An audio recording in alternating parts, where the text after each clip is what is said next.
예, 안녕하세요. 라이프라인 코리아의 김동훈 대표입니다. 저는 재난사회복지사고요. 사회복지사 중에서도 이제 재난 관련 업무만 이제 전문적으로 하게 되는데, 제가 아는 범위 내에서는 우리나라에 지금 저밖에 없는 걸로 알고 있습니다. 아마 재난 현장에서 이제 집중적으로 일하는 분들이 사회복지 분야에서 아직 부족한 것 같은데, 해외에서는 좀 이렇게 사례들이 있는 경우입니다. 그래서 제가 한 21년 정도 24개 나라를 좀 왔다 갔다 하면서 이렇게 재난사회복지 분야를 해오고 있는데요. 그 과정에서 우리 기후변화와 또 그로 인한 그 재난들과 관련된 내용들을 여러분께 소개시켜 드리고자 합니다. 제 소개는 일단 지나가겠습니다. 네. 지금, 지금 보시는 화면을 보면요. 2020년 이제 1월 달인데, 2020년 1월 달은 작년 코로나가 발생하기 직전이었는데요. 그때 당시에 지금 이 사우디아라비아의 사막의 모습입니다. 낙타들이 지금 눈이 와가지고 어리둥절하고 있고, 그 다음에 그 같은 시기에, 같은 시기인데, 비슷한 시기인데, 다시 북유럽으로 올라가가지고 쭉 북쪽으로 갔는데, 오히려 북유럽의 날씨는 겨울 날씨에도, 한겨울 날씨에도 불구하고 저렇게 지금 따뜻한 날씨를 좀 보이고 있습니다. 전혀 이렇게 어울리지 않는, 시기와 어울리지 않는 이렇게 좀 벌어지고 있는데요. 그래서 이제 기후변화라는 게 실제로 좀 벌어지고 있구나라는 것들을 이제 객관적인 증거로도 알 수 있는데, 그 외에 이제 오랜 시간에 걸쳐서 찍은 사진들이 있습니다. 이거는 이제 미국의 사례인데요. 여기 빙하가 있는 공원인데, 1910년에 이게 사진을 찍었는데, 지금 보세요. 화면을 넘겨드리면은, 그 위에 수십 년이 지났는데, 지금 남아있는 게 없습니다. 빙하가 사라져버린 거죠. 자, 그럼 다른 지역도 한번 보시겠는데요. 네, 마찬가지로 이제 페루라는 나라에 이제 빙하가 있었는데, 마찬가지로 시간이 지나가지고 몇십 년 후에 다시 찍어보니까, 같은 자리에서 찍어보니까, 많이 좀 녹아버린 겁니다. 자, 그럼 또 사례가 있는데요. 파타고니아, 요즘 한국에서도 좀 이렇게 많이 알려진 이 지역인데, 남쪽 끝에, 아르헨티나 남쪽 끝에 있는 지역인데, 지금은 가서 사진을 찍으면 이렇게 다 녹아버리고, 이런 현상들이 지금 발생하고 있습니다. 그리고 이제 우리나라 사람들한테 굉장히 유명한 데가 이제 킬리만자로, 조용필의 킬리만자로의 표범, 이런 노래도 나오지 않습니까? 그래서 항상 만년설로 유명했던 지역이었는데, 시간이 지나면서 저 사진에서 보시는 것처럼 지금은 이제 꼭대기에 올라가도 만년설이라고 할 만한 것들을 볼 수가 없게 됐어요. 그래서 이제 노래로만 이제 기록이 남게 되는 그런 현상들이 벌어지는데요. 이런 걸 다 합쳐가지고, 제가 아니더라도 이제 많은 이제 환경운동을 하시는 분들을 통해가지고 지금 기후변화가 실제적으로 변화를 일으키고 있고 이게 되게 좀 어려운 문제라는 것들을 이제 말씀드리고 있는데, 오늘 제가 말씀드리고 싶은 거는, 지금 화면에서 보이시는 것처럼 이제 북극곰, 이제 또 얼음이 녹아버리니까 거기에 사는 이제 북극곰들이 되게 어려운 상황에 처한다 그러는데, 그래서 이런 이미지로서 이제 많이들 이 기후변화 문제가 알려져 있는데, 근데 저는 이제 재난사회복지사 아니겠습니까? 주로 이제 사람을 돕는 역할을 하는데, 처음에는 이것들을 이제 받아들일 때, 이건 환경 문제라고 받아들였어요. 예. 이거는 중요한 문제, 기후변화가 중요한 문제고 꼭 우리가 해결됐으면 좋겠는데, 그럼에도 불구하고 저는 사람들을 돕는 일이다 보니까 저것은 환경 문제이고 기후변화가 일어났다 그래가지고 북극곰이 불쌍하긴 하지만 제가 해야 될 일이 있다 이렇게 생각을 못했었거든요. 그런데 이제 시간이 지나면서 이제 상황이 변하게 됩니다. 아주 최근의 상황에서도 이제 여러 가지 사건들이 벌어졌는데 2019년에 그러니까 코로나19가 일어나기 직전에 뉴스를 기억하시는 분들이 있을지 모르겠는데 물의 도시라는 이탈리아의 베니스가 너무 홍수가 쳐가지고 도시가 이제 물에 잠기거든요. 원래도 물이 도시인데 홍수가 나가지고 더 물에 잠겨버린 겁니다. 그런데 이제 그 뒷얘기들은 이제 뉴스에 보신 일이 별로 없을 텐데요. 오른쪽 보시는 것처럼 이번에는 물이 너무 많았다가 물이 다 빠져버린 겁니다. 그래가지고 원래 운하의 도시였는데 다니지 못할 정도. 그래서 이제 우리는 모르는 사이에 또 저런 일이 벌어졌었는데 그 비슷한 시기에 마찬가지로 호주 산불이 있었습니다. 역대 최대 산불이 호주에서 벌어졌는데 6개월 동안 타버린 거죠. 그래서 이제 우리한테 많이 알려졌던 거는 여기 그 당시 뭐 코알라, 캥거루 해가지고 야생동물이 한 1억 마리 정도 희생이 됐다. 저 산불로 인해 가지고 야, 이거 1억 마리가 좀 작은 숫자가 아닌데 그런데 이제 나중에 이 산불 다 끝나고 나서요. 다시 조사해 보니까 1억이 아니고 10억 마리였어요. 네. 그만큼 굉장히 많은 야생동물이 피해를 입었고 근데 이제 거기까지만 알려져 있고 그 뒤에는 또 무슨 일이 벌어졌냐 산불이 끝나고 나서 지금 저 사진으로 보시는 게 그냥 합성된 사진이 아니고요. 저때 일어난 모래폭풍입니다. 호주에서 일어난 모래폭풍이 저런 식으로 이제 영화에서 볼만한 이런 그런 그림들이 벌어지고 저기 뭐 주먹만한 우박들 이런 것들이 떨어져가지고 이제 자동차 를 깰 정도로 그래가지고 사람들의 생활을 위협하는 일들이 벌어지는 거죠. 그리고 이제 좀 지나니까 작년 여름이었는데 미국에서는 이제 정식으로 이제 기상 관측을 하면서 온도를 재게 될 텐데 그렇게 공식적으로 된 기록 중에서 가장 뜨거운 온도, 지상에서 가장 뜨거운 온도인 54.4도가 드디어 기록이 된 거예요. 기록을 이제 갈아치우고 있는 거죠. 갈수록 지금 계속 더 뜨거워지고 있다는 거, 그런 이제 분명해지는 거고, 이게 사람들한테 영향을 직접적으로 미치기 시작했는데, 우리나라도 이제 피해를 직접적으로 받게 됐습니다. 네, 그래서 작년에 여름에 코로나19 기간 중에, 여름에 장마, 기억하실지 모르겠는데, 역대 최대 긴 장마가 우리나라에 닥쳤었고요. 그때 당시 우리 모습이었습니다. 그리고 제가 지금 고향이 지금 경기도 파주인데, 파주에서는 저렇게 됐었어요. 이렇게, 다 잠겨가지고 사람들이 이제 버스에서 좀 구해내야 되는 이런 일들이 지금 벌어졌었고요. 그리고 지금 좀 파주에서는, 제가 그 고향에서 어떤 일이 있었냐면, 저렇게 수해만 가는 게 아니고, 코로나19가 닥치기 전에 가축 전염병인 대두열병이 있었어요. 대두열병 때문에 되게 고생하는데 코로나19가 닥치고, 이게 여름이 되니까 말라리아까지 내려와가지고, 말라리아가 우리나라에 있었나? 라고 생각하시는 분도 있었는데, 휴전선 근처에 계속 말라리아가 있었어요. 말라리아 모기들이 있어가지고 이제 질병을 퍼뜨리게 되는데요. 이게 계속 남쪽으로 내려오는 겁니다.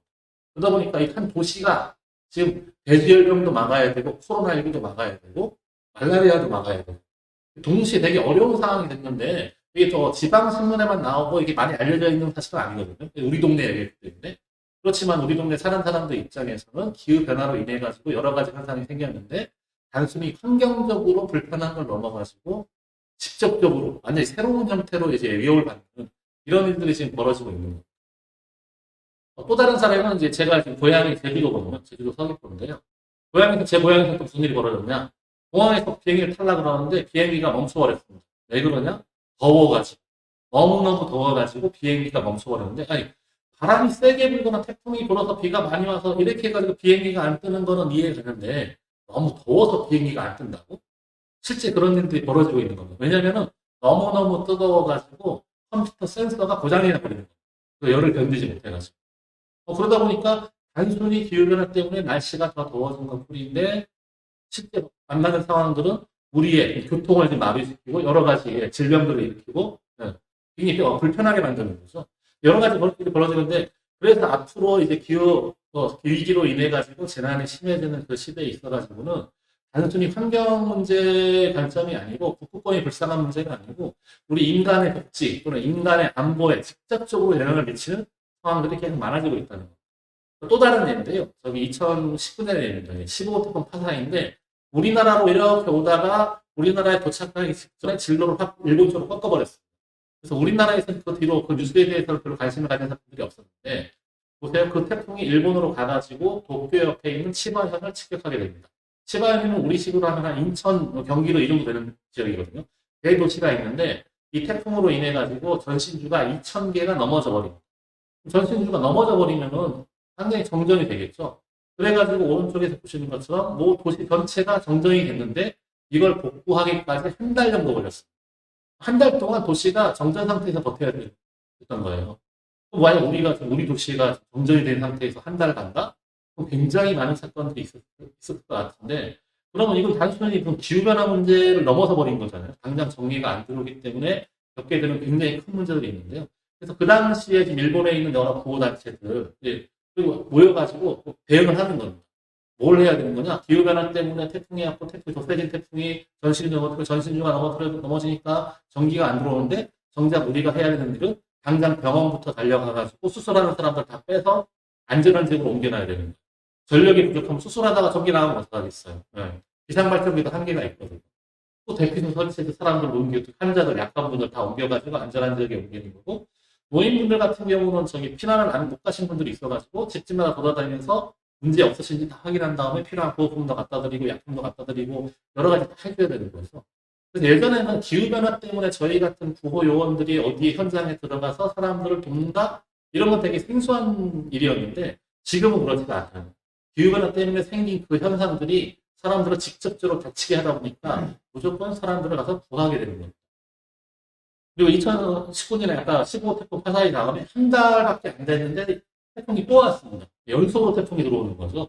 이번에는 하기비스인데 이거는 슈퍼 태풍급의 굉장히 센 태풍이었는데 사진에서 보는 것처럼 오른쪽에 가운데 뚝이 있었는데 가운데가 딱 끊겨버린 겁니다. 뚝이 뚫린 거죠. 흘리면서 왼쪽에 있던 강에 있던 강물이 오른쪽에 있던 도시를 다 덮치게 되고 있는 거예요. 야, 그럼 이번에 또 태풍 때문에 뚝이 무너져가지고 도시가 물에 잠겨버린 거죠. 그러면 이건 마찬가지 저희 같은 보호요원들은 보트를 몰고 도시인데, 예.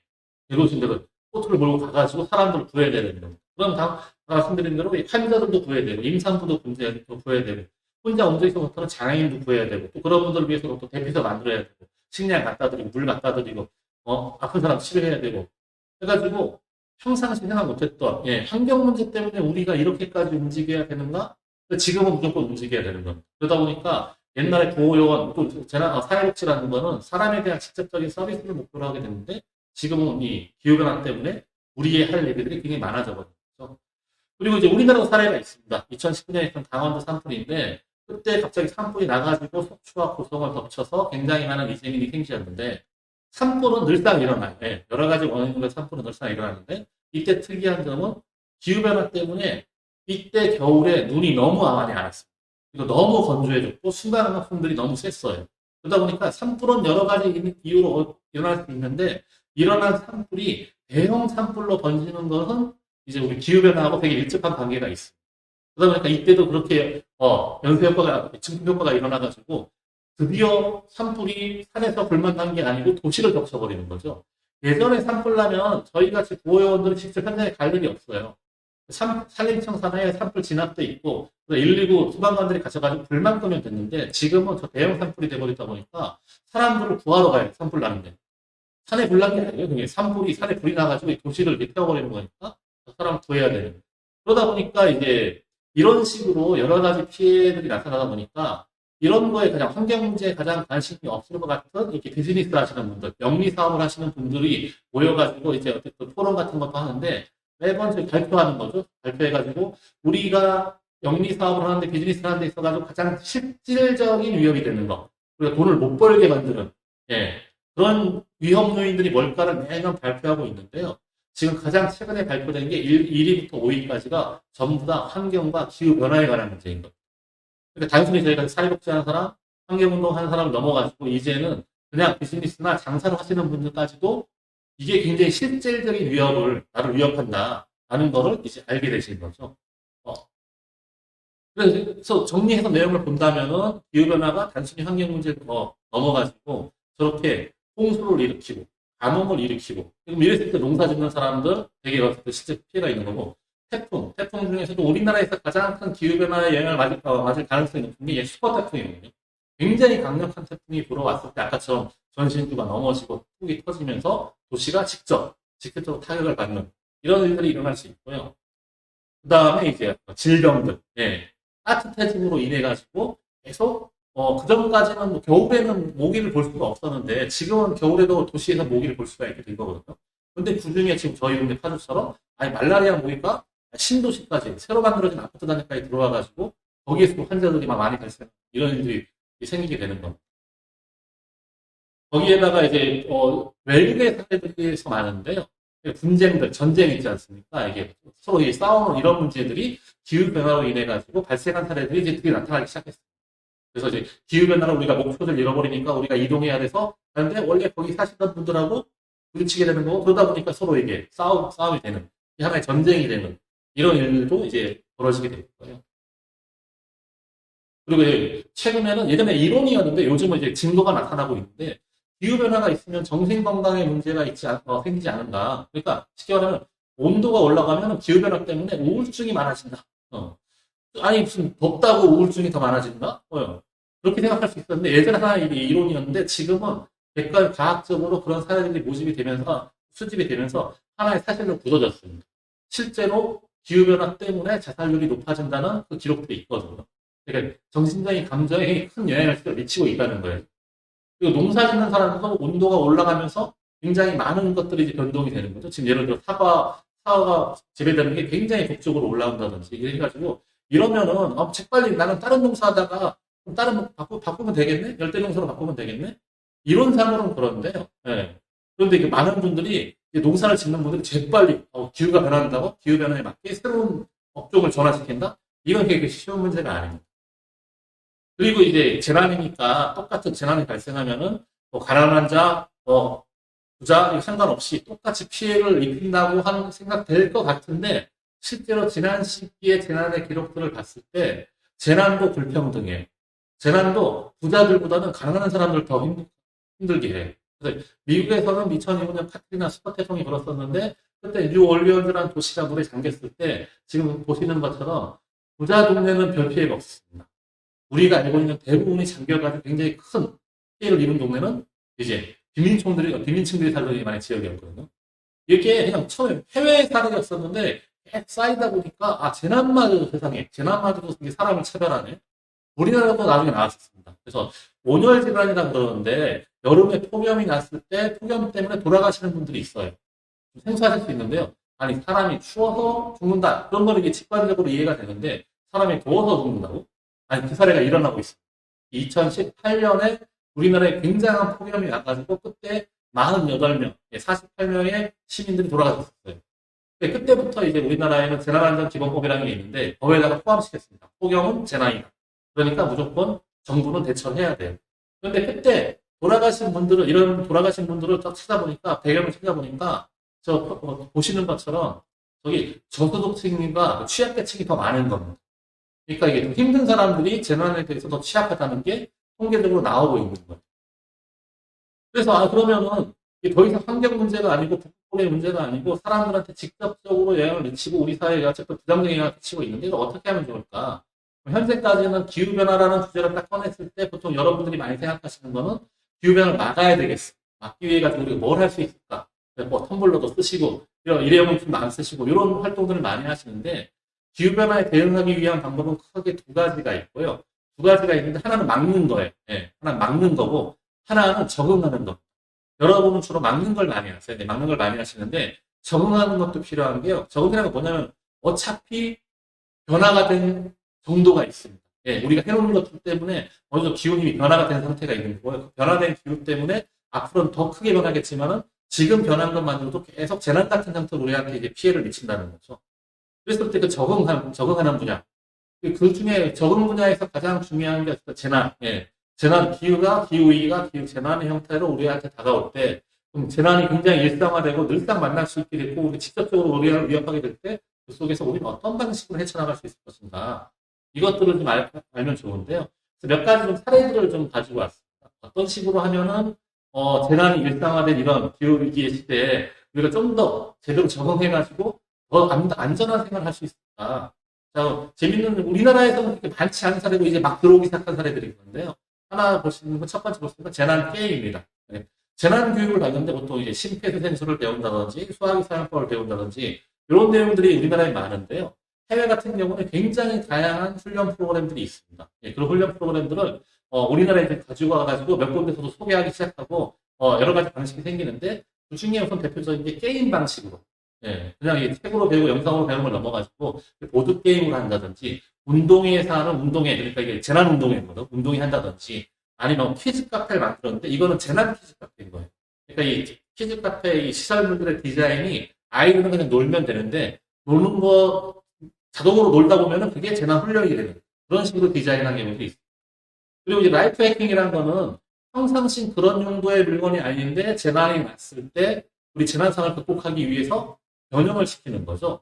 그러다 보니까 저 왼쪽에 보는 거는 저 미국에서 나온 건데 들고 다니는 그러니까 화장지나 냅킨 이런 걸 가지고서 마스크를 재빨리 만들어내는 거 이런 게 있고 그 다음에 우리가 쓰레기 봉투 큰 쓰레기 봉투 가지고 이제 코로나 시대에 필요했던 그 방역복 방역복을 만들어 가지고 할 수도 있고요. 보자기나 저기 비닐봉지 가지고서 우리가 부목을 댄다든지 보호할 수 있게 만드는 그런 신문지 가지고 우리 체온을 보호하는 이런 식으로 생활의 일종의 생활의 지혜인데 원래 그 용도가 아닌데 재난에 필요한 대응 능력을 키우기 위해서 활용하는 이런 방식 라이프 해킹 기술들이 지금 계속 알려지고 있고요. 캠핑을 가는데 그냥 놀러 가는 캠핑을 넘어가지고 학교 체육관한테 들려서 재난 대피소하고 똑같이 사진을 만든 다음에 1박 2일 또 체류하는데 체류면 대피소 체험을 하는 겁니다. 그래서 재난 훈련도 받고 그래서 이제 하는 김에 되게 재미있게 아주 현실하고 가깝게 배우는 방식도 있습니다. 그리고 지역사회에서 우리 다 같이 좀 재난을 당했을 때 기후재난을 당했을 때 같이 극복할 수 있으면 좋은데 그러다 보니까 일본 같은 경우는 우리가 이제 학교들이 모여 있으면은 재난 훈련할 때 초등학교, 중학교, 고등학교 따로따로 하는 게 아니고요. 고등학교에 그 형아들이 나와가지고 그 초등학교에 가가지고 초등학교 친구들을 데리고 같이 대피하는 겁니다. 지역사회가 같이 대피하는 거고, 한 학급 내에서도 우리가 부상당한 친구가 있을 수 있기 때문에 이 친구를 데리고 나간다든지, 아니 우리 동네는 다문화 가정이 많아요. 말이 잘 안 통해요. 그러다 보니까 그런 분들을 위한 재난 어플을 만들고 그걸 가지고 대피를 한다든지, 장애인들이 있을 때 어쨌든 잘 대피할 수 있으니까 도와주지 않으면 안 되기 때문에요. 서로 같이 도와가면서, 가족끼리 어떻게 도와가면서, 그리고 반려동물을 데리고 있는 분들은 또 동물을 데리고 나가야 되기 때문에 이걸 어떻게 같이 하는 거지. 그래서 공동체가 같이 살아남는, 각자 도생이 아니고 공동체가 살아남는 훈련들이 이제 많아지고 있습니다. 그리고 물건을 만들 때도 있는데요. 지금 사진에서 왼쪽 보시는 것처럼 빗물 때문에 빗물이 저거 구멍을 안 막게 하기 위해서 위쪽 옆으로도 구멍이 뚫려 있는 이런 거나, 달려오는 빗물들을 어쨌든 막아내기 위한 장애물들을 개발한다거나, 병뚜껑을 모아가지고 이제 여기 엘리베이터 코로나 시대 손 만지는 거 되게 껄끄럽기 때문에 만지는 거나, 아니면 저렇게 이제 보자기를 만들어서 조산원에서 아니면 병원에서 아이들을 신생아로 대피시킬 때 재빨리 끼워놓고서 다 대피한다거나 해가지고 여러 가지 상품 아이디어들이 나오고 있습니다. 그리고 인프라도 좀 큰 인프라 같은 경우 있어가지고 우리나라에 좀 그린 뉴딜 얘기가 많은데요. 그린 뉴딜은 일본에서는 지금 그린 뉴딜 기금이라는 걸 한번 이렇게 많이 지자체들이 많이 활용했었던 거고요. 그때 많은 내용들이 뭐냐면은 학교가 주로 재난이나 대피소 수이다 보니까 학교의 전력 자체를 전부 다 태양광으로 바꾸는 작업들을 많이 했습니다. 그린 뉴딜 기금으로. 그리고 왜냐하면은 다른 데 재난이 났을 때 다른 데는 다 병정이 되고 기능을 못한다 하더라도 학교가 대피소이기 때문에 학교들은 다 기능을 해야 된다는 거예요, 평상시에. 그리고 재난 때도. 그렇게 해서 저렇게 태양광 시설을 하고서 또 그걸 평상시 환경교육으로 쓰고, 재난 왔을 땐 저걸 가지고서 이제 사람들이 버티게 하는. 그 외에 눈이 많이 오는 지역 같은 경우, 일본 같은 경우, 저 왼쪽에 위에 보시는 것처럼 신호등을 세울 때 우리는 이렇게 옆으로 세우게 되는데, 일본은 위아래로 세우게 있어요. 왜냐면 위에 눈이 쌓여도 무너지지 않게 하려고. 밑에 있는 저 자판기 같은 경우는 재난이 발생하면 자판기가 자동으로 열려요.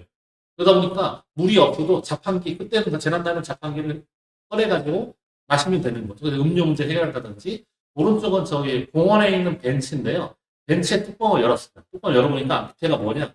화로입니다, 화로. 불 피워서 음식을 해 먹을 수 있는 화로인 거죠. 그래가지고 마을 재난 나면 저 공원에 다 모여가지고 뚜껑을 연 다음에 저기 불 피워놓고 같이 밥을 해 먹는. 그래서 이게 축제처럼 하기도 해요. 평상시에 모여가지고. 그래서 이제 이런 식의 다양한 방식들이 지금 연구가 되고 있고 한국에 들어와가지고 기후변화가 온다 하더라도 우리가 서로가 서로를 의지해가지고 버틸 수 있도록, 적응할 수 있도록, 피해를 최소화할 수 있도록, 이런 관계를.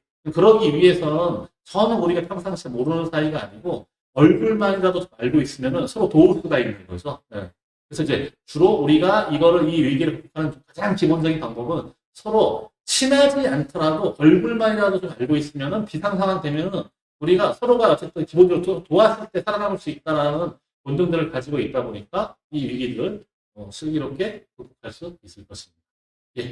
오늘 이상으로 마치겠습니다. 감사합니다.